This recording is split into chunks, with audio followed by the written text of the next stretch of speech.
Bonjour, donc nous allons continuer notre travail sur le livre Maths et Matrices. C'est un wikibook. Alors j'ai profondément remanié mon travail sur ce livre. Alors j'ai supprimé le code pour les experts. Donc maintenant les chapitres c'est utilitaire, matrice, déterminant, Gauss-Jordan et produit scalaire. Alors l'étude du code se fait en même temps que les pages sur les fonctions. Par exemple pour matrice, afficher une matrice, on fait l'étude du code en même temps que la fonction qui correspond à la fonction afficher une matrice. Voilà. J'ai fait la même chose avec les vidéos, les playlists. Alors maintenant, il y a 4 playlists. Matrice. Alors, matrice, c'est ici. Déterminant. Déterminant. Gauss-Jordan.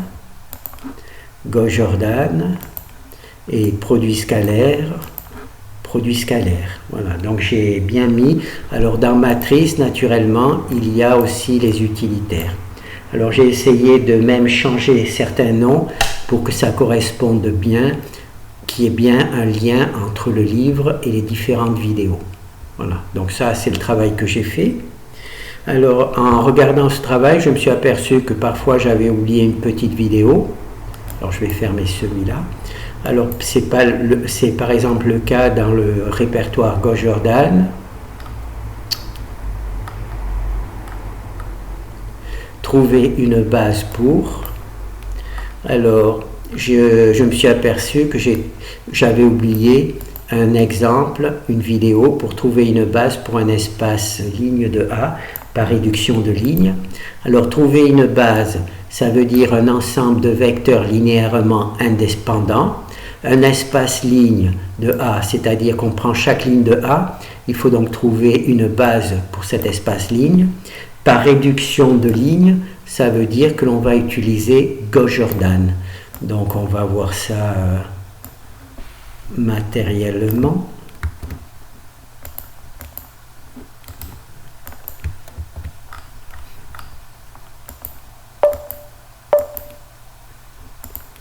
Alors, ce que l'on cherche, c'est de trouver une base pour l'espace ligne de A, c'est-à-dire une collection de vecteurs. Là, je vous présente un vecteur, 2 vecteurs, 3 vecteurs et 4 vecteurs. Donc là, il y a 4 vecteurs. Il faut trouver une base, c'est-à-dire un ensemble de vecteurs qui soit linéairement indépendant. D'accord? Ça sera une base pour l'espace ligne de A. D'accord? Donc il nous faut trouver, alors pour faire ça, il nous donne l'information qu'on peut utiliser Gauss-Jordan par réduction de ligne, ça veut dire utiliser Gauss-Jordan. Donc on a notre matrice A. Pour utiliser Gauss-Jordan, il nous faut créer un système, donc on rajoute un vecteur B, nul. On crée notre système AB. Alors ici on a notre système AB. Alors ce que l'on veut, c'est un espace, une base pour l'espace ligne de A, donc il nous faut une collection de lignes ou de vecteurs qui soient linéairement indépendants, donc on utilise tout simplement Gauss-Jordan. Alors pour savoir si elles sont linéairement indépendantes, cette ligne elle a un pivot, donc elle est linéairement indépendante. Cette ligne elle a un pivot, donc cette deuxième ligne elle a une linéairement indépendante. Cette ligne là a un pivot, elle est donc linéairement indépendante. Et ici, il n'y a pas de pivot. Donc ça veut dire que cette ligne ne fait pas partie d'une base pour l'espace linéaire, pour l'espace linéaire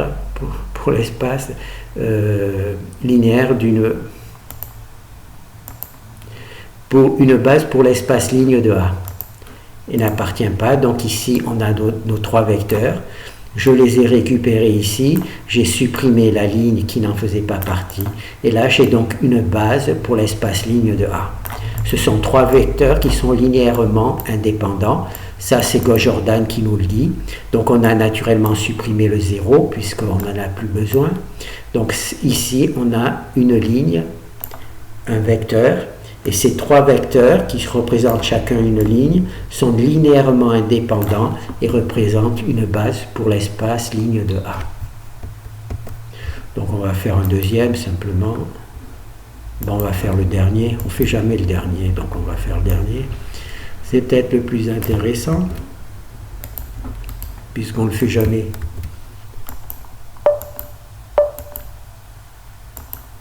Alors ici on a une matrice, on veut chercher une base pour l'espace ligne de A, c'est-à-dire que chaque ligne représente un vecteur et on veut savoir quelles sont les lignes qui sont linéairement dépendantes l'une de l'autre ou quelles sont les lignes qui sont linéairement indépendantes. Ça va nous donner une base, d'accord? Si on arrive à trouver une collection de vecteurs, lignes, linéairement indépendants. Alors pour faire ça, il nous propose d'utiliser Gauss-Jordan, donc il nous faut créer un système. Alors ici on a notre système, d'accord? Ici on a Gauss-Jordan, alors ici on a un pivot, donc c'est bon. Ici on a un deuxième pivot, donc c'est bon. Un troisième pivot, donc là c'est bon. Et un quatrième pivot, donc là c'est bon. Donc cette fois-ci, eh ben, ce sont les quatre lignes qui représentent un espace ligne de A, qui représentent une base de l'espace ligne de A, d'accord? Parce que les quatre pivots sont bien. Alors que dans l'exemple précédent, eh ben, il y avait une ligne qui était linéairement dépendante des trois autres, alors que là, toutes ces quatre lignes sont linéairement indépendantes, puisqu'il y a un pivot dans chaque ligne. Voilà. Donc ça c'est bon. Voilà, donc là on a fait le dernier. Alors il y a une vidéo pour trouver une base pour le complément orthogonal de A. Alors une base, c'est des vecteurs linéairement indépendants. Le complément orthogonal de A, ça veut dire que tous les vecteurs qui appartiendraient à cette base, si on en fait le produit scalaire avec A, on obtient 0. Donc ça c'est le truc. Alors pour obtenir ces valeurs-là, il nous faut utiliser les variables libres. On va essayer de jeter un coup d'œil rapidement. Donc là c'est de la révision. Il y a une vidéo qui travaille sur ce travail, donc je vais juste faire une petite présentation rapide. C'est aussi pour moi, pour que je révise. Donc là j'ai neutralisé les trucs, donc je vais faire les calculs intermédiaires. Donc je vais essayer de récupérer les calculs intermédiaires. Alors ce qu'on veut, c'est une base pour le complément orthogonal de A. Alors c'est une collection de vecteurs linéairement indépendantes et quand on en calcule le produit scalaire A par ce vecteur, on obtient 0.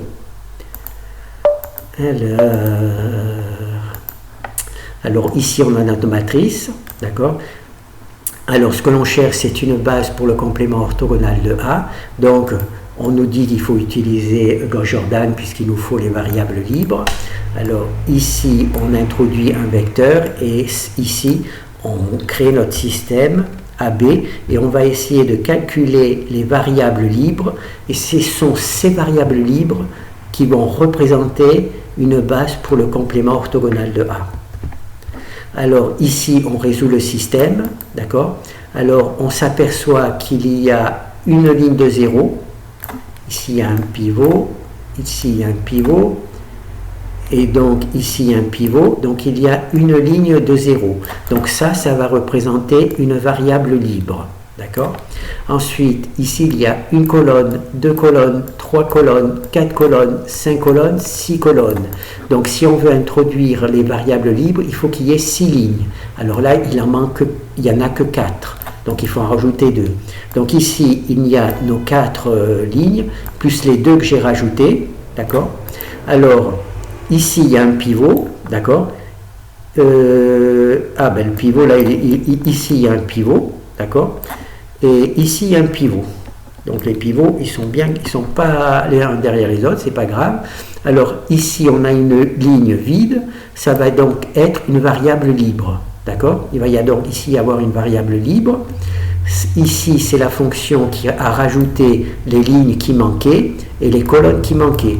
Donc comme il va y avoir une variable libre, il va y avoir une colonne qui lui correspond. Là, c'est la colonne des zéros. Ça, c'est la colonne des variables libres de cette ligne. Alors, ici, il y a un pivot, donc c'est bon. Et ici, on a une ligne de 0. D'accord? Donc ici, il va y avoir une deuxième colonne qui correspond à cette ligne nulle. Ici, on a une deuxième ligne nulle. D'accord? Donc il y a le troisième variable libre qui correspond, cette colonne correspondra à ça. Et donc ici, on a le pivot. Alors, ici, on a donc rajouté des lignes et des colonnes pour les variables libres et on a réintroduit notre matrice. D'accord? On a sauté bien entendu des lignes parce qu'ici il manquait un pivot, donc on a sauté une ligne. D'accord? Et ici maintenant on a introduit les variables libres, c'est-à-dire ici il y a un pivot originel, ici c'est le pivot qu'on vient de rajouter. Normalement c'était une variable libre, c'était une ligne nulle, donc on a rajouté ici un 1, d'accord? Et on a en même temps mis 1 dans la colonne qui lui correspond. Ici, il y avait déjà le pivot, on voit, c'était déjà le pivot. Et ici, c'était une ligne vide. Hein. On a rajouté un pivot ici, et on a rajouté un pivot ici dans la colonne correspondante. D'accord? Ici, il y a une deuxième ligne vide, donc on a rajouté ici un pivot, et on a rajouté ici un 1 dans la colonne correspondante à la variable libre de cette ligne. Et finalement, on a le dernier pivot qui était déjà installé, voilà. Donc là, on va pouvoir calculer les variables libres. Alors ici, on a résolu le système. D'accord, on a résolu le système. Ici, il n'y a plus que des pivots avec des zéros partout. Hein. On a résolu le système. Et en résolvant le système, on a créé ici nos trois vecteurs libres. Nos trois vecteurs libres. Et c'est ces trois vecteurs libres qui vont être une base pour l'espace orthogonal, pour le complément orthogonal de A. C'est ces trois colonnes, une colonne, deux colonnes, trois colonnes, qui vont être une base pour l'espace, une base pour le complément orthogonal de A. Une base pour le complément orthogonal de A. Ça veut dire que quand je vais multiplier A par cette colonne, je vais avoir 0. Quand je multiplie A par cette colonne, je vais avoir 0. Quand je vais multiplier A par cette colonne, je vais avoir 0. Donc ici, on a nos vecteurs libres avec B, donc je les affiche ici. Ici, j'ai juste fait un petit truc, j'ai rajouté des noms, ça ne sert à rien, c'est juste pour les mettre. Donc ici, on a A, on fait la multiplication de A par B, et on n'obtient que des zéros. On multiplie cette première ligne par cette colonne, et on obtient 0. On multiplie cette deuxième ligne par cette colonne, et on obtient 0. On multiplie cette ligne par cette colonne, et on obtient 0. D'accord? Donc, on a bien obtenu une collection de vecteurs, hein, on a ici 1, 2, 3, qui multipliés par A donne 0. Hein, donne 0. Donc on a bien une base pour le complément orthogonal de A. Voilà. Et cette base, c'est celle-ci. C'est une base. D'accord? Alors il paraît que le vecteur 0, c'est le vecteur, il appartient aussi, hein, donc c'est pas un problème. Simplement, c'est quand on multiplie par 0, on obtient toujours 0, donc ça ne sert à rien. Donc il est simplement mis parce que B, il est compris, il est toujours mis à 0. Voilà. Donc ça c'est bon. Donc là j'ai révisé, trouver une base pour le complément orthogonal de A. Alors là il y a un petit truc, c'est que si, pardon, on va le refaire. Alors là, vous avez les trois vecteurs. D'accord? Maintenant, on va voir que si on additionne deux de ces vecteurs, hein, on additionne ici le premier et le deuxième, et si on multiplie cette somme par A, on prend A et on multiplie par cette somme de ces deux vecteurs, on va encore obtenir 0. Si on multiplie un de ces vecteurs par un scalaire, par exemple 10, et si on remultiplie A par ce vecteur multiplié par 10, on obtient encore 0.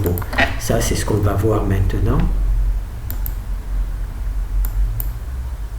Il faut que je ne me trompe pas d'affichage, non, c'est celui-là.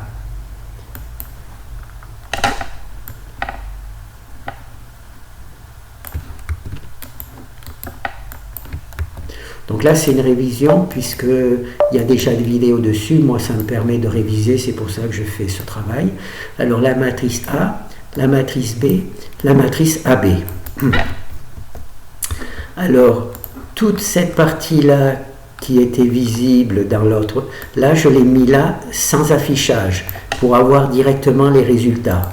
Gauss-Jordan, la ligne de 0, les variables libres, 0 au-dessus des pivots, tout ça, je l'ai caché pour passer directement de notre matrice A au résultat. Et donc là, j'ai additionné C3 et C4. Alors le C3, c'est ici, le C4, c'est ici. Moins 4, moins 2, ça fait moins 6. Moins 2 plus 0, ça fait moins 2. D'accord ? Un truc. Donc là, on a fait C3 plus C4, et quand on a multiplié A par la somme de C3 et C4, on obtient encore 0. D'accord ? Voilà. On peut faire... là, on a fait C3 et C4. Il faudrait juste savoir où c'est qu'on choisit les C3 et C4. Ah, c'est ici qu'on choisit ? Bon, ben, on va faire C2 et C4. C2 et C4. J'espère que c'est ça.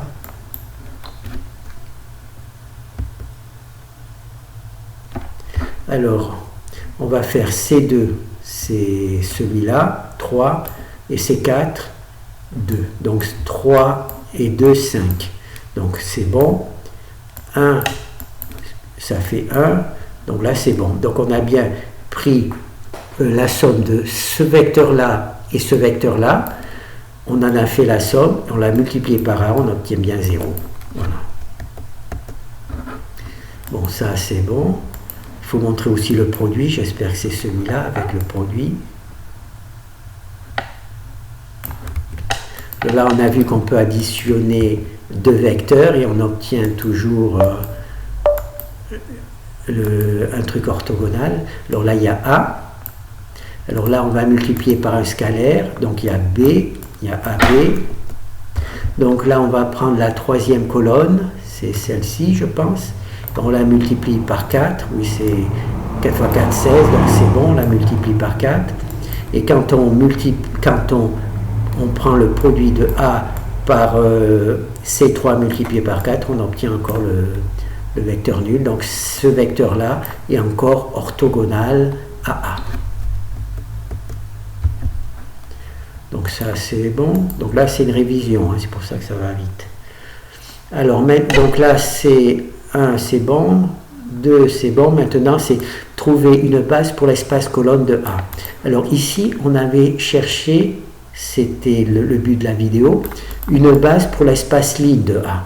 Donc il fallait trouver une collection de vecteurs lignes indépendants qui appartiennent à A. C'est ce qu'on a fait ça. Et là ce qu'on va faire c'est une base pour l'espace colonne de A. Alors on va récupérer le truc.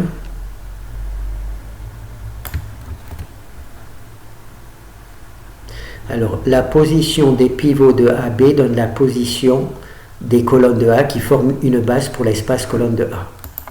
Donc, on va voir ce que ça veut dire. Alors, on veut toujours, comme il y a l'idée de par réduction de ligne, donc on va utiliser naturellement Gauss-Jordan. Comme on utilise de Gauss-Jordan, on veut un espace colonne de A. Une base pour l'espace colonne de A. Donc, ça va, nous, dans un premier temps, on avait cherché des lignes, hein, c'était la raison de cette vidéo. Maintenant, on va chercher des colonnes qui sont linéairement indépendantes les unes des autres. D'accord ? Alors, on va créer un système AB, parce qu'il semble que ça soit la méthode à utiliser. Alors pour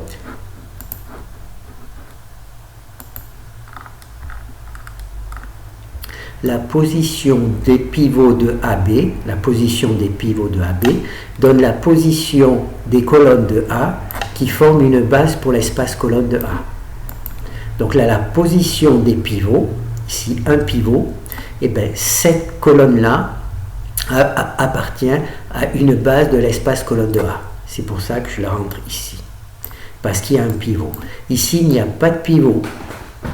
Donc je vais dire que cette colonne-là n'appartient pas à une base pour l'espace colonne de A. Ça veut dire que cette colonne-là est linéairement dépendante de cette base. C'est-à-dire qu'on doit pouvoir recalculer cette colonne-là à partir de cette base.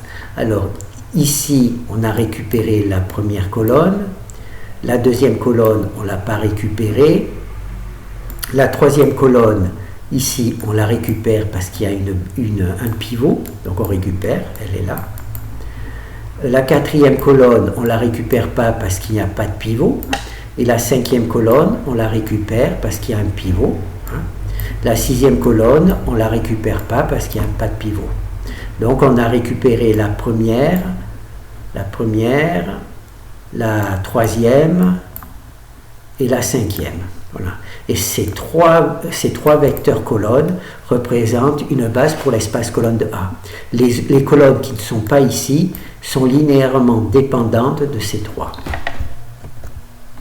Alors, ici, on a donc un espace colonne, un espace colonne. On va le transformer en espace ligne pour résoudre en mettant la truc transposé. Donc ici, c'est la première colonne qui a été transformée en ligne. On va créer un système BB, cette fois-ci BB, et on va le résoudre et on va voir qu'en effet, ces lignes sont linéairement indépendantes puisque on a un partout, on a des pivots partout. Si par exemple, alors au lieu en première, si ici à la place de la troisième, je mets la deuxième colonne, cette deuxième colonne n'appartient pas à l'espace colonne. Donc,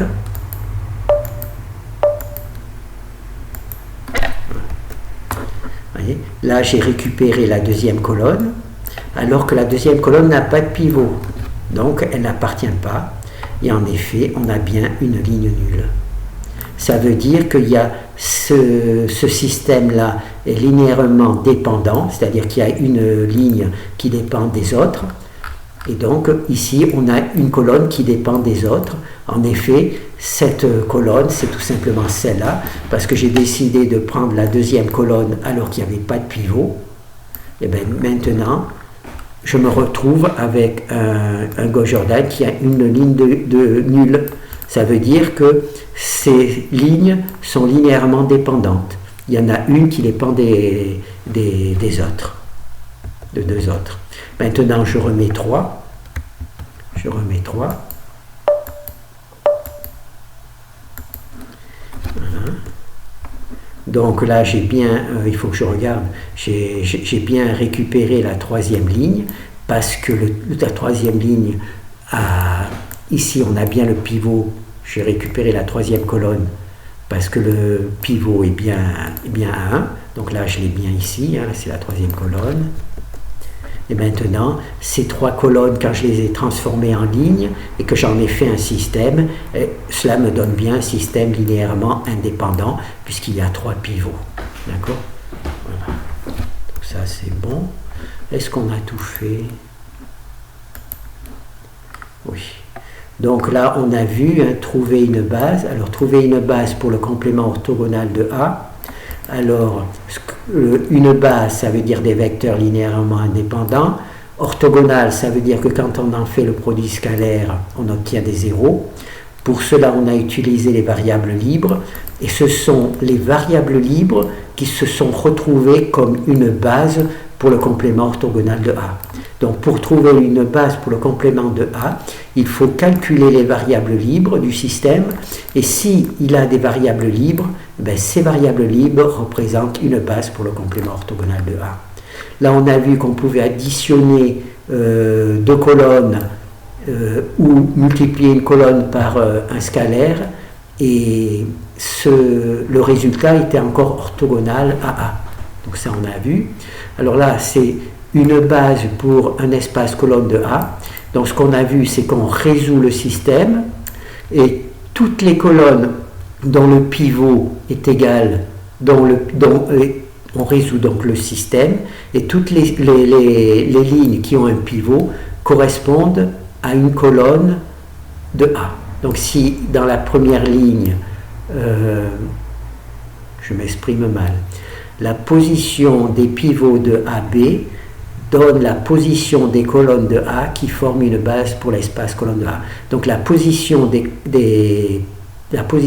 pivots sur AB donne la position des colonnes de A. Donc les colonnes de A qui correspondent à cette base doivent avoir un 1 sur le système résolu en pivot. Voilà. Et là, c'est trouver une base pour l'espace ligne de A. Alors là, ce que l'on fait, c'est que on va résoudre le système, et toutes les lignes qui ne sont pas nulles vont correspondre à une base pour l'espace ligne de A. Voilà. Donc là, j'ai fait juste une vidéo parce que je me suis aperçu qu'il me manquait le dernier exemple, et j'en ai profité pour moi-même pour réviser un petit peu le travail ci-dessus. Merci.